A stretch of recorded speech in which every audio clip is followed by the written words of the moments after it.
వివేకా కేసులో కీలక పరిణామం చోటు చేసుకుంది.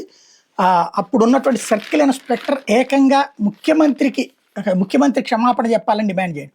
మాజీ మంత్రి వైఎస్ వివేకానంద హత్య కేసులో తనపై నిరాధార ఆరోపణలు చేసిన ముఖ్యమంత్రి చంద్రబాబుపై న్యాయ పోరాటానికి సీఐ జోగి శంకర్ ఉపక్రమించారు. వైఎస్ వివేక హత్య ప్రదేశంలో సాక్ష్యాధారం తాను ధ్వంసం చేసినట్టు, మృతదేహాన్ని తరలించినట్టు ముఖ్యమంత్రి చంద్రబాబు శాసనసభలో మీడియా సమావేశంలో చేసిన ఆరోపణలు పూర్తిగా అవాస్తవమని స్పష్టం చేశారు. ఈ కేసు దర్యాప్తు చేస్తున్న సిబిఐ కూడా తనను సాక్షిగా మాత్రమే పేర్కొంది కానీ నిందితుడిగా కాదనే విషయాన్ని ఆయన ప్రస్తావించారు. తన పరువుకు భంగకరంగా వ్యవహరించిన ముఖ్యమంత్రి చంద్రబాబుపై శంకరయ్య పరువు నష్టం వేస్తానని హెచ్చరించారు. తన ₹1,45,00,000 పరిహారంగా చెల్లించాలని డిమాండ్ చేశారు. ఈ మేరకు తన న్యాయవాది ద్వారా లీగల్ నోటీసులు జారీ చేశారు. చంద్రబాబు శాసనసభలో తనను ఉద్దేశించి చేసిన వ్యాఖ్యలు రికార్డు నుంచి తొలగించాలని స్పీకర్ అయ్యన్న పాత్రుడికి లేఖ రాశారు. సీఎం చంద్రబాబుకు శంకరయ్య తన న్యాయవాది ద్వారా నెల 18 నోటీసులు పంపించారు. వైఎస్ వివేక హత్య ప్రదేశంలో ఆధారాలను తాను ధ్వంసం చేసినట్టు శాసనసభలో సీఎం మాట్లాడిన మాటలు తన ప్రతిష్టకు భంగం కలిగించాయన్నారు.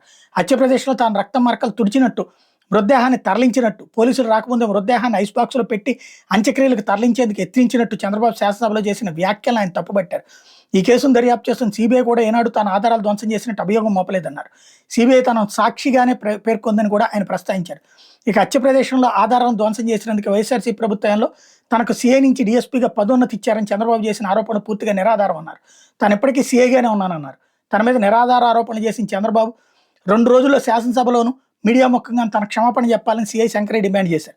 తన ప్రతిష్టకు భంగం కలిగించినందుకు చంద్రబాబు 1.45 కోట్లు పరిహారంగా చెల్లించారు. లేకపోతే ఆయన మీద న్యాయపరమైన చర్యలు తీసుకుంటానని ప్రకటించారు.